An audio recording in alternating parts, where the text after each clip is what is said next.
Hello everyone, आज हम बात करेंगे लिमिटेशन एक्ट की। लिमिटेशन एक्ट जो है वो एक प्रोसीजरल लॉ है।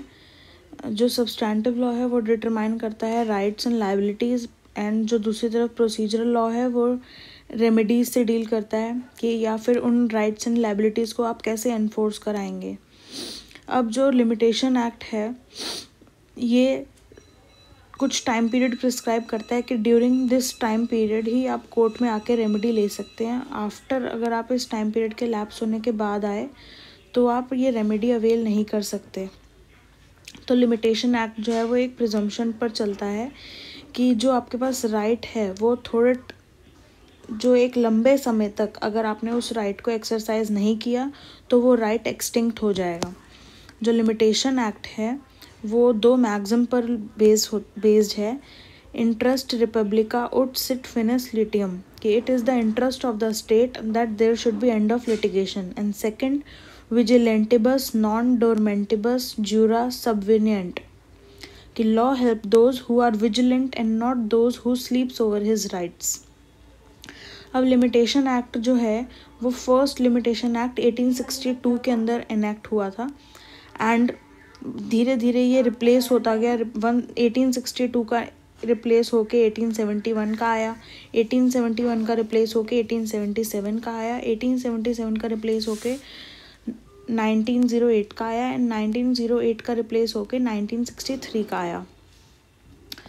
अब जो लिमिटेशन एक्ट है उसके दो पार्ट्स हैं, एक सेक्शंस और एक आर्टिकल्स। सेक्शन पार्ट जो है वो एक सब्सटैंटिव लॉ है। प्रोसीजरल जो लॉ है वो आर्टिकल्स जो है वो प्रोसीजरल लॉ में आ जाता है। अब जो ये जनरल रूल है कि प्रोसीजरल लॉ जो है वो रेट्रोस्पेक्टिव होता है और सब्सटैंटिव लॉ जो है वो प्रोस्पेक्टिव नेचर का होता है। बट जो लिमिटेशन एक्ट है वो राइट को ख़त्म नहीं करता, वो सिर्फ रेमेडी को बार करता है। It only bars remedy, right is still available to the person. अब लिमिटेशन एक्ट जो है वो कहाँ कहाँ एप्लीकेबल होता है। लिमिटेशन एक्ट जो है वो होल ऑफ इंडिया पर एप्लीकेबल है after the abrogation of article 370, और आफ्टर 31 अक्टूबर 2019 ये जम्मू एंड कश्मीर पर भी एप्लीकेबल है। अब जो लिमिटेशन एक्ट है वो लेक्स फोरी है। लेक्स फोरी means law of the land. कोई दो पर्सन है, सपोज एक फॉरेनर है एक इंडियन है, दोनों ने इंग्लैंड के लॉ के अकॉर्डिंग कॉन्ट्रैक्ट एंटर हुए दोनों। अब कॉन्ट्रैक्ट में एंटर हो गए, बट सूट कहाँ फाइल कर रहे हैं। जब भी डिस्प्यूट अराइज हुआ, सूट जहाँ पे फाइल होगा उसी स्टेट का या उसी कंट्री का लिमिटेशन एक्ट अप्लाई होगा, ये याद रखना है। अब ये जो है एक एग्जॉस्टिव कोड है, मीन्स ये अपने आप में कंप्लीट है, इनकम्प्लीट नहीं है।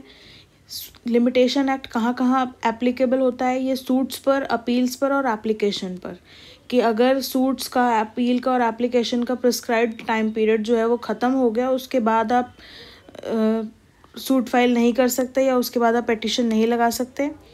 अगर आप कुछ एक्सेप्शनल केस में आता है, कुछ रीज़नेबल कॉजेज़ थे जिसकी वजह से आप नहीं जा पाए कोर्ट के अंदर फाइल करने, तो आप कॉन्डोनेशन ऑफ डिले की एप्लीकेशन लगा सकते हैं। अदरवाइज़ आपके पास कोई और ऑप्शन नहीं है। जो लिमिटेशन एक्ट है वो कंसोलिडेटिंग स्टैट्यूट है। मीन्स पहले से बहुत सारे एक्ट्स बने हुए थे जो लिमिटेशन लॉ को गवर्न कर रहे थे, तो बहुत सारे एक्ट्स को एक जगह कंसोलिडेट कर दिया, इकट्ठा कर दिया और एक लॉ बना दिया 1963 का। अब लिमिटेशन एक्ट जो है वो प्रोसीडिंग के इंस्टीट्यूशन पे लगता है कि जैसे हम प्रोसीडिंग को इनिशिएट कराते हैं वहाँ पर लिमिटेशन एक्ट लगता है, ना कि उसके कॉन्टिन्यूशन पर। लिमिटेशन एक्ट के अंदर कुछ इम्पॉर्टेंट टर्म्स आती हैं, जैसे first limitation, second prescription and third latches. Limitation period वो हो गया जो लिमिटेशन पीरियड के अंदर पेटिशनर को कोर्ट के अंदर जाना है रेमेडी सीक करने के लिए। जो भी रेमेडी सीक कर रहा है वो कोर्ट के अंदर, वो एक लिमिटेशन पीरियड के अंदर उसको जाना है।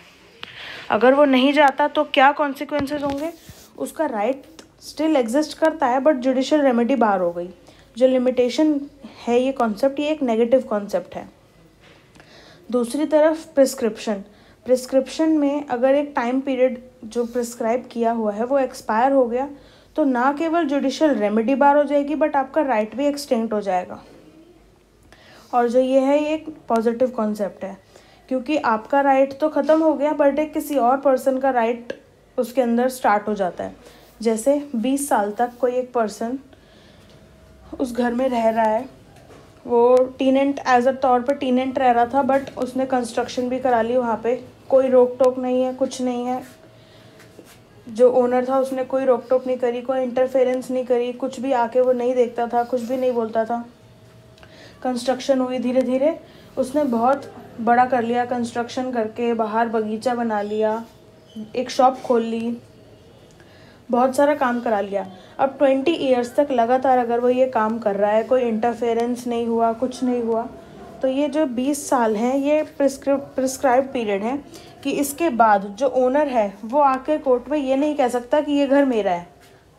एडवर्स पोजेशन से वो घर वो टीनेंट का कहलाएगा। अब टीनेंट को ओनरशिप मिल गई है by the way of prescription, तो ये एक तरीके से पॉजिटिव कॉन्सेप्ट कहलाया जाएगा इसी रीज़न से। थर्ड आता है लैचेस। लैचेस जो है इसके अंदर कोई भी टाइम पीरियड प्रिस्क्राइब नहीं किया हुआ है।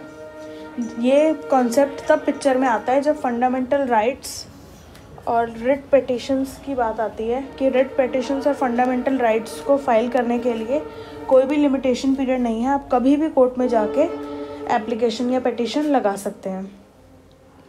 अब जो लिमिटेशन पीरियड है उसके अंदर अगर कभी कॉन्फ्लिक्ट आता है, तो जैसे सेक्शंस और आर्टिकल्स, दो चीज़ें दे रखी हैं। अब कभी सेक्शन और आर्टिकल में कॉन्फ्लिक्ट आएगा कि सेक्शन कुछ कह रहा है और आर्टिकल कुछ कह रहा है, या कुछ भी इनकन्सिस्टेंसी आ गई, तो क्या होगा, तो हमेशा सेक्शन प्रिवेल करेगा ओवर द आर्टिकल।